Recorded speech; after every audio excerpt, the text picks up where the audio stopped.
നമ്മുടെ എല്ലാവരുടെയും ഒരു ആഗ്രഹമാണ് നമ്മുടെ ഫേസ് നല്ല സ്മൂത്ത്, സോഫ്റ്റ് ആൻഡ് പ്ലംപ് ആയിരിക്കുക എന്നുള്ളത്.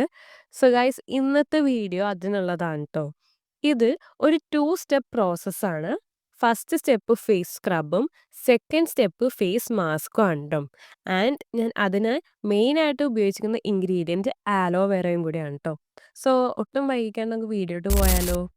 നമ്മുടെ മെയിൻ ഇൻഗ്രീഡിയന്റ് അലോവേറ ഞാനിവിടെ ആദ്യം എടുത്ത് നന്നായിട്ട് ക്ലീൻ ചെയ്തെടുക്കണേ ട്ടോ. 2 സൈഡിലെയും ആ ഒരു മുള്ള് പോലത്തെ ഭാഗമൊക്കെ കളഞ്ഞ് നല്ല വൃത്തിയായിട്ട് ആ ജെല്ല് മാത്രമായിട്ട് ഞാൻ എടുക്കണേ ട്ടോ. അലോവേറയുടെ ബെനിഫിറ്റ് എന്ന് പറഞ്ഞാൽ കുറേ ഉണ്ട്. നമുക്ക് ഭയങ്കര നല്ലൊരു മോയ്സ്ചറൈസിങ് എഫക്റ്റാണ് അലോവേറ തരാറ്. അത് മാത്രമല്ല ഏജിങ്ങിനെ അത് ഫൈറ്റ് ചെയ്യും. പിന്നെ നമ്മുടെ ആക്നെ ഒക്കെ ഉണ്ടെങ്കിൽ അതൊക്കെ റെഡ്യൂസ് ചെയ്ത് ബ്ലെമിഷസ് ഒക്കെ ഉണ്ടെങ്കിൽ അതും നമുക്ക് കുറച്ച് തരും ട്ടോ. അത് കൂടാണ്ട് നമുക്ക് പുറത്തൊക്കെ പോയി വന്നിട്ടാണെന്നുണ്ടെങ്കിൽ നമുക്ക് സൺബേൺ ഒക്കെ ഉണ്ടെങ്കിൽ അതിനും ഒരു ശമനം കിട്ടും ട്ടോ.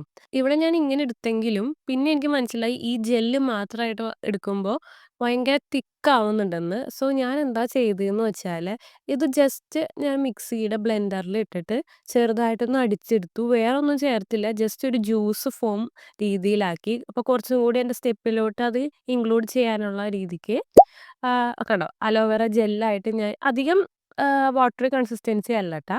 ആവശ്യത്തിനുള്ളത്. അപ്പോൾ നമ്മുടെ ഫസ്റ്റ് സ്റ്റെപ്പായ ഫേസ് സ്ക്രബിന് ഞാനിവിടെ ആദ്യം പുട്ടുപൊടിയാണ് ട്ടോ എടുക്കണത്. 1 ടേബിൾ സ്പൂണോളം അരിപ്പൊടി. എന്നിട്ട് അതിൻ്റെ കൂടെ ഞാൻ ഒരു പുളിയുള്ള തൈരും കൂടി 1 ടേബിൾ സ്പൂണോളം ആഡ് ചെയ്ത് കൊടുക്കുന്നുണ്ട്. ആൻഡ് അത് കഴിഞ്ഞിട്ട് നമ്മുടെ മെയിൻ ഇൻഗ്രീഡിയന്റ് അലോവേറ ജെല്ല് അതൊരു 2 ടേബിൾ സ്പൂൺ ആഡ് ചെയ്ത് കൊടുക്കുന്നുണ്ട്. എന്നിട്ട് നമ്മൾ നല്ല രീതിയിൽ മിക്സ് ചെയ്ത് കൊടുക്കുക. നമ്മുടെ ആ സ്ക്രബിൻ്റെ കൺസിസ്റ്റൻസി ആവില്ലേ, അത് രീതിയിൽ നല്ല രീതിയിൽ മിക്സ് ചെയ്ത് കൊടുക്കണം. അങ്ങനെ നമ്മുടെ ഫസ്റ്റ് സ്റ്റെപ്പായിട്ടുള്ള സ്ക്രബ് ഇവിടെ റെഡി ആയിട്ടുണ്ട്. നമ്മുടെ സെക്കൻഡ് സ്റ്റെപ്പ് ഫേസ് മാസ്ക് ആണ്. അത് റെഡിയാക്കാനായിട്ട് 1 ടേബിൾ സ്പൂണോളം കടലപ്പൊടി ആഡ് ചെയ്ത് കൊടുക്കുന്നുണ്ട്. അതിൻ്റെ ഒപ്പം കുറച്ച് മഞ്ഞൾപ്പൊടിയും കൂടി ആഡ് ചെയ്ത് കൊടുക്കുന്നുണ്ട്.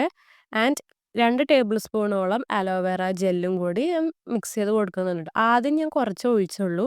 പിന്നെ മിക്സ് ചെയ്ത് വന്നപ്പോൾ എനിക്ക് മനസ്സിലായി കൺസിസ്റ്റൻസി ശരിയായിട്ടില്ലാന്ന്.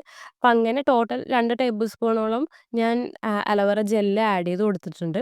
അത് നല്ല രീതിയിൽ മിക്സ് ആക്കി എടുക്കുക. നല്ല തിക്ക് കൺസിസ്റ്റൻസിയിൽ വേണം കേട്ടോ നമ്മൾ മിക്സ് ആക്കി എടുക്കേണ്ടത്. ഈ വീഡിയോയിൽ കാണുന്ന രീതിയിലുള്ള കൺസിസ്റ്റൻസിയാണ് ട്ടോ വേണ്ടത്. അങ്ങനെ നമ്മുടെ സ്റ്റെപ്പ് 1ഉം സ്റ്റെപ്പ് 2ഉം ഇവിടെ റെഡി ആയിട്ടുണ്ട്. നമുക്ക് അപ്ലൈ ചെയ്ത് നോക്കാം. ഞാൻ ഈ വീഡിയോ പുറത്തൊക്കെ പോയി വന്നിട്ടാണ് ട്ടോ ഷൂട്ട് ചെയ്യുന്നത്. അതുകൊണ്ടാണ് എൻ്റെ ഫേസിൽ മേക്കപ്പ് ഉള്ളത്. അപ്പം മേക്കപ്പൊക്കെ നമ്മൾ നല്ല രീതിയിൽ റിമൂവ് ചെയ്തിട്ട് വേണം ഇത് അപ്ലൈ ചെയ്ത് കൊടുക്കാനായിട്ട്. ഞാനൊരു മൈസെല്ലാ വാട്ടർ ഉപയോഗിച്ചിട്ട് ഫേസിൽ നിന്ന് എല്ലാ മേക്കപ്പും കളഞ്ഞ് ഒരു ഫേസ് വാഷ് ഉപയോഗിച്ചിട്ട് ഫേസ് നല്ലോണം ക്ലീൻ ചെയ്തിട്ടുണ്ട്. അപ്പോൾ നമ്മുടെ ഫസ്റ്റ് സ്റ്റെപ്പ് ഫേസ് സ്ക്രബ് ഞാൻ അപ്ലൈ ചെയ്യാൻ പോണേണ് ട്ടോ. കുറേശ്ശെ എടുത്തിട്ട് നമ്മുടെ ഫേസിലും നെക്കിലും ആയിട്ടാണ് ഞാനിപ്പോൾ അപ്ലൈ ചെയ്യുന്നത്. നമുക്ക് നമ്മുടെ ബോഡിയിലൊക്കെ അപ്ലൈ ചെയ്ത് കൊടുക്കാം ട്ടോ. എവിടെ വേണമെങ്കിലും നമുക്ക് അപ്ലൈ ചെയ്ത് കൊടുക്കാം. ഇത് ഞാനിപ്പോൾ വീഡിയോയ്ക്ക് വേണ്ടിയിട്ട് ഫേസിലും നെക്കിലും മാത്രമേ അപ്ലൈ ചെയ്യുന്നുള്ളൂ. അത് മെയിനായിട്ട് വൈറ്റ് ഹെഡ്സ് ഒക്കെ ഉള്ള സ്ഥലത്ത് നല്ല രീതിയിൽ അപ്ലൈ ചെയ്ത് നല്ല രീതിയിൽ സ്ക്രബ് ചെയ്യണം കേട്ടോ. നമ്മൾ ഈ സ്ക്രബ് ചെയ്യുന്ന വഴി തന്നെ നമ്മുടെ ഫേസിൽ ആ സ്കിൻ ടെക്സ്ചർ തന്നെ നമുക്ക് മാറ്റാൻ പറ്റും. പിന്നെ നമ്മുടെ സർക്കുലേഷൻ തന്നെ ഇമ്പ്രൂവ് ചെയ്യാൻ പറ്റും. ഡെഡ് സ്കിന്ന് കാര്യങ്ങളൊക്കെ നമുക്ക് റിമൂവ് ചെയ്ത് കളയാൻ പറ്റും കേട്ടോ. വൈറ്റ് ഹെഡ്സും ബ്ലാക്ക് ഹെഡ്സും ഒക്കെ നല്ല രീതിയിൽ പോവും. അതിനാണ് നമ്മൾ ആദ്യം തന്നെ സ്ക്രബ് ചെയ്ത് കൊടുക്കുന്നത്. സ്ക്രബ് ചെയ്യുമ്പോൾ കൂടുതൽ ശ്രദ്ധിക്കേണ്ട ഏരിയ എന്ന് വെച്ചാൽ നമ്മുടെ മൂക്കിൻ്റെ അവിടെ, പിന്നെ നമ്മുടെ നെറ്റീൻ്റെ അവിടെ, ചിന്നിൻ്റെ അവിടെയൊക്കെ കൂടുതൽ ശ്രദ്ധ കൊടുത്തിട്ട് വേണം നമ്മൾ സ്ക്രബ് ചെയ്യാൻ വേണ്ടിയിട്ട്. അധികം പ്രഷർ കൊടുക്കരുത്. ബോഡിയിൽ തേക്കുന്ന പോലെയല്ല നമ്മൾ ഫേസിൽ ചെയ്യുന്നത് ട്ടോ. സോ അധികം പ്രഷർ കൊടുക്കാണ്ട് വേണം നമ്മൾ സ്ക്രബ് ചെയ്ത് കൊടുക്കാനായിട്ട്. പിന്നെ സ്ക്രബ് ചെയ്ത് കഴിഞ്ഞിട്ടുണ്ടെങ്കിൽ നോർമൽ വാട്ടർ വെച്ച് ഫേസ് മുഴുവനും വാഷ് ചെയ്തെടുക്കാം. വേറെ ലൂക്ക് വാം വാട്ടറോ അങ്ങനെയൊന്നും വേണ്ട. നോർമൽ വാട്ടറിൽ നമുക്ക് ഫേസ് വാഷ് ചെയ്യാം ട്ടോ. വാഷ് ചെയ്തതിന് ശേഷം ഫേസ് നല്ല രീതിയിൽ ഡാബ് ചെയ്ത് വേണം ട്ടോ ഉണക്കാനായിട്ട്. ഫേസിലിങ്ങനെ ഉരച്ച് തുണി വെച്ചിട്ട് ഉരച്ച് ഉണക്കി എടുക്കരുത്. എപ്പോഴും വെള്ളം ഡാബ് ചെയ്തെടുക്കുക. പിന്നെ ഫേസിന് വേറെ ടവൽ ഉണ്ടെങ്കിൽ അതാണ് ഏറ്റവും നല്ലത്. ഫേസിൽ കണ്ടോ നല്ല രീതിയിൽ വൈറ്റ് ഹെഡ്സ് ഒക്കെ മാറി സ്മൂത്ത് ആയിട്ടുണ്ട് സ്കിന്ന്. ഇനി നമ്മുടെ സെക്കൻഡ് സ്റ്റെപ്പ് ഫേസ് പാക്കാണ്. അത് ഞാൻ സ്ക്രബ് ചെയ്ത സ്ഥലത്താണ് ട്ടോ അപ്ലൈ ചെയ്ത് കൊടുക്കുന്നത്. അപ്പം നമ്മൾ ബോഡിയിൽ ചെയ്യുന്നുണ്ടെങ്കിൽ അവിടെ അപ്ലൈ ചെയ്ത് കൊടുക്കുക. സ്ക്രബ് എവിടെയൊക്കെ ഇട്ടോ അവിടെ തന്നെ പാക്കും ഇട്ട് കൊടുക്കുക.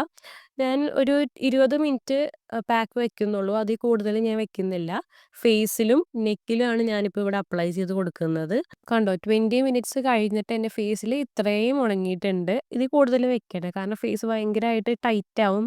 പിന്നെ അത് റിങ്കിൾസ് ആവാനായിട്ട് ചാൻസ് ഉണ്ട്. ഭയങ്കരമായിട്ട് ടൈറ്റ് ആയി കഴിഞ്ഞാൽ എന്തെങ്കിലും പാക്ക് ഇട്ടിട്ട് ടൈറ്റ് ആയി കഴിഞ്ഞാൽ പിന്നെ അവിടെ റിങ്കിൾസ് വരാനൊക്കെ ആയിട്ട് ചാൻസ് ഉണ്ട്. അത് കാരണം പെട്ടെന്ന് തന്നെ ഫേസ് പാക്ക് വാഷ് ചെയ്ത് കളയാൻ പോണേണ്ട. അപ്പോൾ ദേ ഫേസ് ഒക്കെ വാഷ് ചെയ്ത് സെറ്റായിട്ട് ഞാൻ വന്നിട്ടുണ്ട്. ഇപ്പൊ തന്നെ എൻ്റെ ഫേസിൽ എന്തോ ലൈറ്റ് ആയ പോലെ എനിക്ക് തോന്നുന്നു. അഴുക്കൊക്കെ പോയി ഒരു ഒരു ക്ലീൻ ആയിട്ടുള്ള ഒരു ഫീല് നമുക്ക് കിട്ടുന്നുണ്ട് ട്ടോ ഇത് ചെയ്ത് കഴിയുമ്പോ. എനിക്ക് നല്ല രീതിയിൽ ഫീൽ ചെയ്യുന്നുണ്ട്.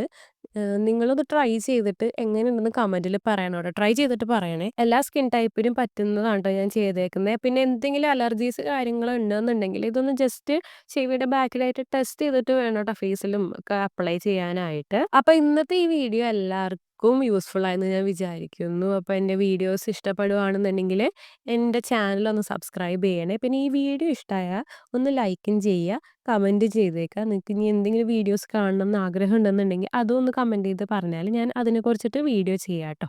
അപ്പം ഇന്നത്തേക്ക് അത്രേ ഉള്ളൂ. അടുത്ത വീഡിയോയിൽ കാണുന്നവരെ tata bye bye see U.